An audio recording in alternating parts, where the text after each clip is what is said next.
നമസ്കാരം, എല്ലാവർക്കും AZB അക്കാഡമിയിലേക്ക് സ്വാഗതം. ഞാൻ ആഷ്ന ഷാജി. അപ്പൊ ഇന്നത്തെ വീഡിയോ എന്ന് പറയുന്നത് ഓൾറെഡി നമുക്കറിയാം company board assistant, company board corporation അല്ലെ, അതുപോലെ തന്നെ എക്സൈസ് ഇൻസ്പെക്ടർ, യൂണിവേഴ്സിറ്റി അസിസ്റ്റന്റ് തുടങ്ങിയ ഡിഗ്രി ലെവൽ ക്വാളിഫൈഡ് ആയിട്ടുള്ള ആളുകൾക്ക് വേണ്ടിയിട്ടുള്ള എക്സാംസിന്റെ നോട്ടിഫിക്കേഷൻ ഈ ഇയർ വരുന്നുണ്ട്. അതിന്റെ കൂട്ടത്തിൽ തന്നെ വരാൻ പോകുന്ന വളരെ പ്രധാനപ്പെട്ട ഒരു എക്സാം ആണ് നിങ്ങൾ അറിയേണ്ടത്. ഏതാണ്? കേരള അഡ്മിനിസ്ട്രേറ്റീവ് ട്രൈബ്യൂണൽ അസിസ്റ്റന്റ് എന്ന് പറയുന്ന തസ്തികയിലേക്ക്. ഓക്കെ, നമുക്ക് അതിനെ കുറിച്ച് ഡീറ്റെയിൽ ആയിട്ടുള്ള കാര്യങ്ങളൊന്ന് നോക്കാം. അപ്പോൾ ലാസ്റ്റ് ഈ പറയുന്ന പോസ്റ്റിന്റെ അസിസ്റ്റന്റ്, കേരള അഡ്മിനിസ്ട്രേറ്റീവ് ട്രൈബ്യൂണൽ അസിസ്റ്റന്റിന്റെ നോട്ടിഫിക്കേഷൻ വന്നിട്ടുണ്ടായിരുന്നത് ഏത് വർഷമാടാ? 2020 കണ്ടോ, 2020 അപ്പൊ ഇത് അപേക്ഷിക്കാനുള്ള അവസാന തീയതി, അതായത് ഓഗസ്റ്റ് 2020 ഓഗസ്റ്റ് 25 ആയിരുന്നു നോട്ടിഫിക്കേഷൻ വന്നിട്ടുണ്ടായിരുന്നത്. ആൻഡ് കാറ്റഗറി നമ്പർ 59/2020 ആയിരുന്നു. അപ്പൊ അന്നത്തെ സമയത്ത് പരീക്ഷയെല്ലാം കഴിഞ്ഞ് റാങ്ക് ലിസ്റ്റ് പ്രസിദ്ധീകരിച്ചത് 2023 ഓഗസ്റ്റ് മാസം 8 ആയിരുന്നു. ഓക്കെ, റാങ്ക് ലിസ്റ്റ് വന്നത്. അപ്പൊ അത് വെച്ച് കമ്പയർ ചെയ്ത് കഴിഞ്ഞ് കഴിഞ്ഞാൽ എന്താണ്? അപ്പൊ നമ്മുടെ പുതിയ റാങ്ക് ലിസ്റ്റ് വരണ്ട, അല്ലെങ്കിൽ ഇപ്പൊ അതിന്റെ റാങ്ക് ലിസ്റ്റിന്റെ കാലാവധി ഏകദേശം തീർന്നുകൊണ്ടിരിക്കുകയാണ്. അപ്പൊ നമുക്കറിയാം റാങ്ക് ലിസ്റ്റ് വന്നിട്ട് ഇതിന്റെ മെയിൻ ലിസ്റ്റിൽ എത്ര പേര് ഇൻക്ലൂഡ് ചെയ്തിട്ടുണ്ടായിരുന്നു എന്ന് ചോദിച്ചാൽ 970 പേരായിരുന്നു ഇതിന്റെ മെയിൻ ലിസ്റ്റിൽ ഇൻക്ലൂഡ് ചെയ്തിട്ടുണ്ടായിരുന്നത്. ഓക്കെ, ഇൻക്ലൂഡ് ചെയ്തത് 970 പേരാണ്. പക്ഷേ അന്ന് നമ്പർ ഓഫ് വേക്കൻസീസ് 10 എന്ന് പറഞ്ഞാലും ഇപ്പൊ നിലവില് നമുക്ക് ടോട്ടൽ അഡ്വൈസ് പോയിരിക്കുന്നത് 36 പേർക്കാണ്. ഓക്കെ, 36 പേർക്കായിരുന്നു അഡ്വൈസ് പോയിട്ടുണ്ടായിരുന്നത്. ആൻഡ് ദ ലാസ്റ്റ് അഡ്വൈസ് പോയിട്ടുണ്ടായിരുന്നത് 9/6/2025 അതായത് കഴിഞ്ഞ മാസമാണ്, അത് ജൂൺ മാസമാണ്. ഇപ്പൊ ഞാൻ ഈ വീഡിയോ റെക്കോർഡ് ചെയ്യുന്നത് ജൂലൈയിലാണ്. അപ്പൊ ജൂൺ മാസത്തിലായിരുന്നു എന്ത് ചെയ്തിട്ടുണ്ടായിരുന്നത്? ഈ ഒരു പരീക്ഷയുടെ ലാസ്റ്റ് അഡ്വൈസ് പോയിട്ടുണ്ടായിരുന്നത്. അപ്പൊ മറ്റൊരു കാര്യം എന്ന് വെച്ച് കഴിഞ്ഞാല് നമുക്ക് ഇതിന്റെ കട്ട് ഓഫ് പറയുമായിരുന്നുവെങ്കിൽ നമുക്കറിയാം 35 മാർക്കായിരുന്നു ഇതിന്റെ കട്ട് ഓഫ് വന്നിട്ടുണ്ടായിരുന്നത്. 2023 ഓഗസ്റ്റ് മാസം 25 റാങ്ക് ലിസ്റ്റ് വന്നാൽ അതിന്റെ കാലാവധി എപ്പോൾ തീരും? 3 ഇയർ അല്ലേ? അപ്പൊ എന്താണ്? 26 തീരും. അപ്പം 2025 ഡിസംബർ മാസത്തിനുള്ളിൽ, ഡിസംബർ 2025 എന്താണ് നമുക്ക് ഈ ഒരു പരീക്ഷയുടെ ന്യൂ നോട്ടിഫിക്കേഷൻ എന്ത് ചെയ്യണോടാ? PSC പുറത്തേക്ക് വിടണം അല്ലെ?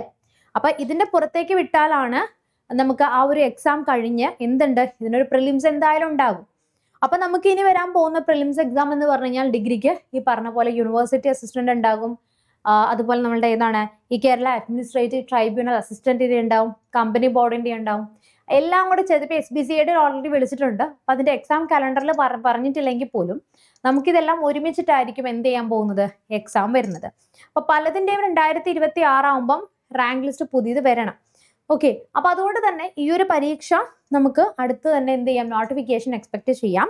അപ്പൊ ഇപ്പോഴേ മുതൽ എന്ത് ചെയ്യാം? നിങ്ങൾ ഈ നോട്ടിഫിക്കേഷൻ വന്നിട്ട് പഠിക്കാൻ തുടങ്ങാം എന്ന് പറഞ്ഞു കഴിഞ്ഞാൽ ഡിഗ്രി ലെവൽ പോലുള്ള പരീക്ഷകൾ വളരെ സ്റ്റാൻഡേർഡ് ആയിട്ടാണ് PSC നടത്തുന്നത്. അതുകൊണ്ട് തന്നെ നിങ്ങൾക്കൊരു മെന്ററിന്റെ സഹായത്തോട് കൂടിയിട്ട് നിങ്ങൾക്ക് പഠിക്കാനായിട്ട് കൃത്യമായ ഒരു ടൈം ടേബിൾ, മറ്റുള്ളതിൽ നിന്ന് AZB അക്കാഡമിയെ വ്യത്യസ്തമാക്കുന്നത് ക്ലാസ്സുകളുടെ ക്വാളിറ്റി, അതുപോലെ തന്നെ നിങ്ങൾക്ക് നൽകുന്ന ഡെയിലി സ്റ്റഡി പ്ലാൻ ആണ്. ഒരു ദിവസം നിങ്ങൾ എന്താണ് പഠിക്കേണ്ടത് എന്നുള്ളത് കൃത്യമായി നമ്മൾ പ്ലാൻ ചെയ്യുന്നുണ്ട്. അതുപോലെ എക്സ്ട്രാ ആയിട്ട് റാങ്ക് ബൂസ്റ്റർ എന്ന് പറയുന്ന ഒരു കാര്യം കൂടി നമ്മളുടെ കോഴ്സിൽ ഡിഗ്രി ലെവലിന് വേണ്ടി നമ്മൾ സെപ്പറേറ്റ് ചെയ്യുന്നുണ്ട്. അതായത് ഓരോ ഡേ 1 നിങ്ങൾക്ക് പഠിക്കാനായിട്ട് വൊക്കാബുലറി പാർട്ടിൽ നിന്ന് 5 മലയാളം, 5 ഇംഗ്ലീഷ് തരുന്നുണ്ട്. അങ്ങനെ ഡേ 5 വരെ നിങ്ങൾക്ക് തന്നിട്ട് ടോട്ടൽ ഈ 50 ബേസ് ചെയ്ത് ഒരു 25 മാർക്കിന്റെ വീക്ക്ലി എക്സാം നമ്മൾ പ്രൊവൈഡ് ചെയ്യുന്നുണ്ട്. അത് കൂടാതെ ഡേ 1 നിങ്ങൾക്ക് പഠിക്കേണ്ട ഏരിയാസ് ഈ ടൈം ടേബിളിൽ തന്നെ നിങ്ങൾക്ക് ജോഗ്രഫി, അതുപോലെ തന്നെ ഒരു മാത്സ്, ഇംഗ്ലീഷ്, മലയാളം അങ്ങനെ മിക്സ് ചെയ്തിട്ട് ഏറ്റവും ഇമ്പോർട്ടൻ്റ് ആയിട്ടുള്ള ഏരിയാസ് ആണ് ഡേ 1 നിങ്ങൾ തരുന്നത്. അതാണ് ഞങ്ങളുടെ ഡെയിലി സ്റ്റഡി പ്ലാൻ എന്ന് പറയുന്നത്. ലൈവ് ക്ലാസ്സസ് ഉണ്ട്. അത് മിസ്സായി കഴിഞ്ഞാൽ നിങ്ങൾക്ക് റെക്കോർഡഡ് ക്ലാസ്സുകൾ കാണാം.